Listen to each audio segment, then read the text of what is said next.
करने में बेलपत्री का काम पे पौधा मुझे रोज़ बेलपत्र चढ़ाने के लिए बेलपत्र मिल जाती है।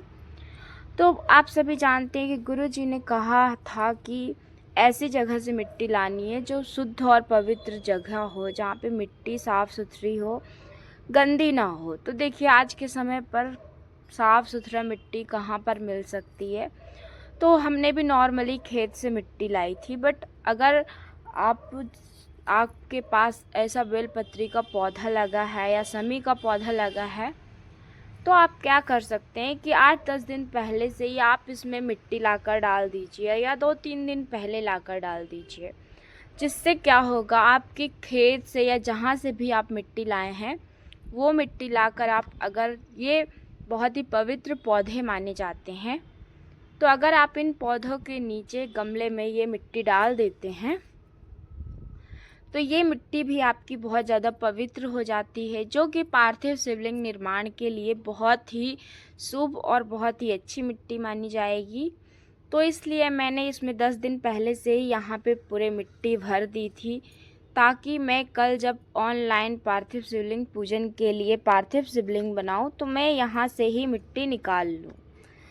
तो गुरुजी ने कहा था जिस दिन हमें पार्थिव शिवलिंग बनाना है उस दिन मिट्टी नहीं लेकर आनी है, तो इसलिए मैं आज ही मिट्टी निकाल कर इस पौधे के नीचे से अपने बर्तन में रख लूँगी, ताकि मैं कल सुबह पार्थिव शिवलिंग की पूजन करूँगी। और इससे आपको फ़ायदा होगा कि आपको मिट्टी ज़्यादा गलाने की ज़रूरत नहीं पड़ेगी।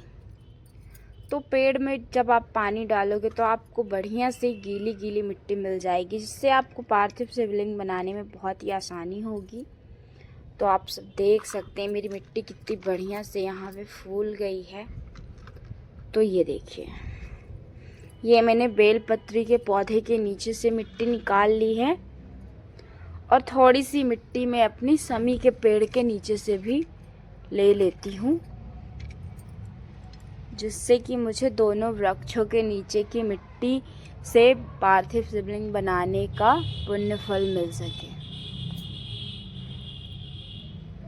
तो ये देखिए, इस तरीके से हम मिट्टी निकाल लेंगे, जिससे कि मैं कल बढ़िया सी भोलेनाथ की पार्थिव शिवलिंग बनाऊंगी।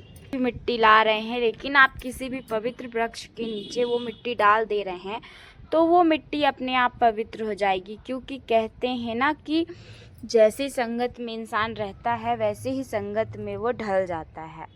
तो पवित्र पौधे के नीचे मिट्टी डालने से वो भी बहुत ज़्यादा पवित्र हो चुकी है। दोस्तों, घर पे मिट्टी लाने के बाद हमें मिट्टी को शुद्ध करना होता है, जिसके लिए प्रदीप मिश्रा जी हमारे गुरु जी ने बताया था कि हमें गंगा जल का सिंचन अपनी मिट्टी में कर देना है। लेकिन अगर आपके पास गंगा जल नहीं है तो उस समय आप क्या करेंगे? तो उस समय आपके घर में इत्र होगा जो आप पूजन में यूज करते हैं। तो इस तरीके से आपको इत्र को जल में घुमा लेना है, जिससे आप देख सकते हैं जल में इत्र मिल गया है। तो इस जल से आपको अपनी मिट्टी में सिंचन कर देना है। और मान लीजिए अगर आपके पास इत्र भी नहीं है तो आप एक आप ये देखिए, एक बेलपत्र ले लीजिए और उसको जल में आप डाल दीजिएगा। और जब आप बेलपत्र को जल में डाल देंगे तो उस जल से आपको इस तरीके से अपनी मिट्टी में छींटा मार देना है, सिंचन कर देना है। और मान लीजिए अगर आपके पास बेलपत्र भी नहीं है तो आप एक पीपल का पत्ता आपको मिल जाएगा, बहुत हर जगह लगा होता है। तो इस तरीके से आप पीपल के पत्ते को जल में भिगो दीजिएगा और उस जल से आप अपनी मिट्टी में सिंचन कर दीजिएगा। और दोस्तों, अगर ये सब भी आपको नहीं मिलता है तो आपके घर में दूध तो सभी के घर में होता है, लेकिन अगर गाय का दूध हो तभी आप गाय का दूध थोड़ा सा जल में डालकर और ये गाय के दूध से आप अपने पार्थिव शिवलिंग की मिट्टी को छिड़क दीजिएगा। तो ऐसा करने के बाद आपको ये मिट्टी रख देनी है और फिर दूसरे दिन आपको पार्थिव शिवलिंग निर्माण करना है, क्योंकि आप सभी को पता होगा कि गुरु जी ने कहा है कि जिस दिन पूजा करना है उसी दिन पार्थिव शिवलिंग निर्माण के लिए मिट्टी नहीं लाना है। आप 15 दिन पहले, 10 दिन पहले, 5 दिन पहले या फिर 1 दिन पहले भी मिट्टी ला सकते हैं, लेकिन जिस दिन आप पूजा कर रहे हैं उस दिन आपको मिट्टी नहीं लानी है, वरना आपको पूजा का कोई फल नहीं मिलेगा। मैंने सुबह नहाकर जब पूजा करने के बाद यहाँ पे 1 लोटा पानी रख दिया था साफ़, और उसके ऊपर एक चावल का दाना प्लेट में रख दिया था, जिससे मैं पार्थिव शिवलिंग की मिट्टी गलाऊंगी।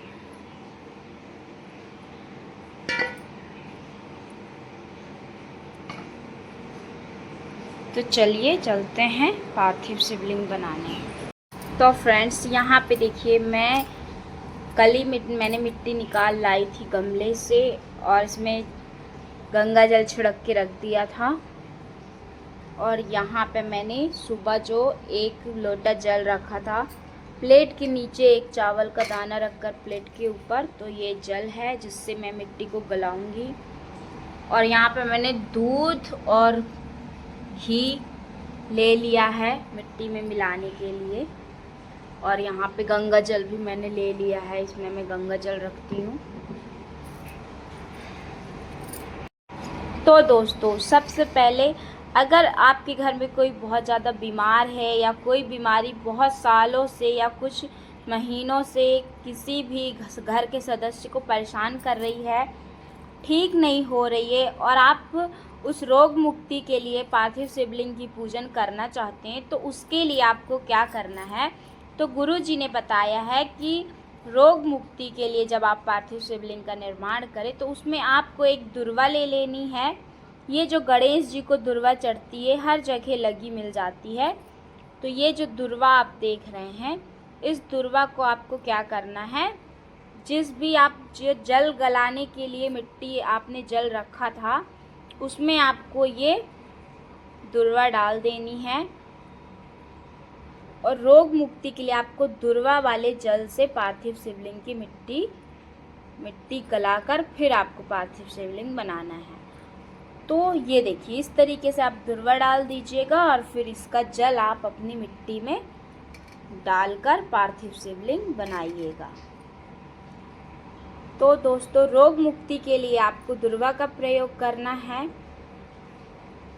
और अब मैं दूसरा बताती हूँ। अगर आपके घर में बहुत समय हो गए आपको संतान नहीं हो रही है, या बेटा बेटी नहीं है, या कोई संतान नहीं है, और आप संतान सुख के लिए पार्थिव शिवलिंग की पूजन निर्माण करना चाहते हैं, तो उसके लिए गुरुजी ने बताया था कि आपको गाय का दूध ले लेना है। इसके लिए आपको पता होना चाहिए कि ये गाय का ही दूध है।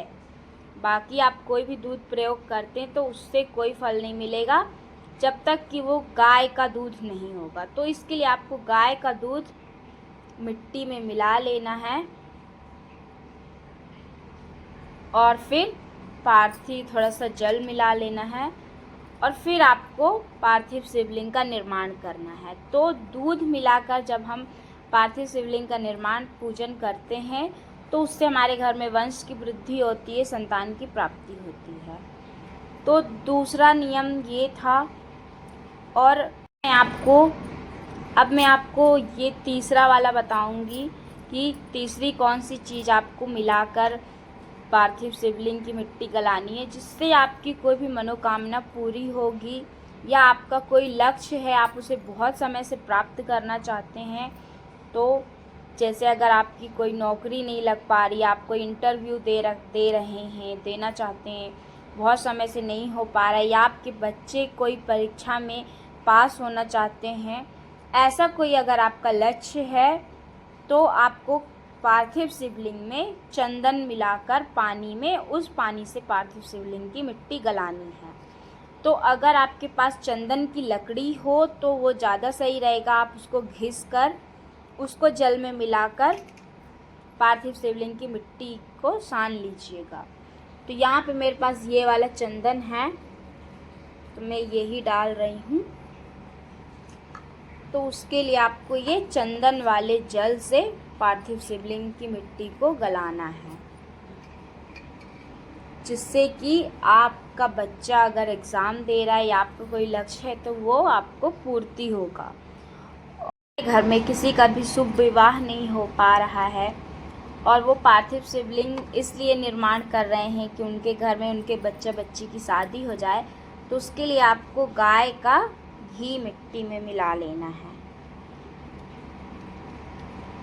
गाय का घी मिलाकर पार्थिव शिवलिंग निर्माण करने से आपके घर में जिनकी भी बेटा बेटी की शादी नहीं हो पा रही है वो होकर ही रहेगी। तो इस तरीके से आपको रोग मुक्ति के लिए दुर्वा के जल से मिट्टी गलानी है, संतान प्राप्ति के लिए दूध डालकर मिट्टी गलानी है और लक्ष्य प्राप्ति के लिए एग्ज़ाम नौकरी के लिए आपको जल में चंदन का जल मिलाकर मिट्टी को गलाना है। और घर में किसी की शुभ विवाह शादी नहीं हो रही तो उसके लिए आपको मिट्टी में घी मिलाकर पार्थिव शिवलिंग का निर्माण करके पूजन करना है। तो पार्थिव शिवलिंग निर्माण करने के लिए सबसे पहले बेलपत्र हमको एक चाहिए होगी, क्योंकि बेलपत्र ही शिवलिंग का भार झेल सकती है। बिना बेलपत्र के शिवलिंग नहीं बनाया जाता है। तो जब भी आप पार्थिव शिवलिंग बनाएं तो एक बेलपत्र आप एक दिन पहले ही तोड़ ले, क्योंकि सोमवार के दिन बेलपत्र नहीं तोड़ी जाती है। और जो बेलपत्र का चिकना हिस्सा होता है वह ऊपर की तरफ रहता है और बाकी वो जो लाइनिंग वाला हिस्सा होता है वो नीचे की तरफ।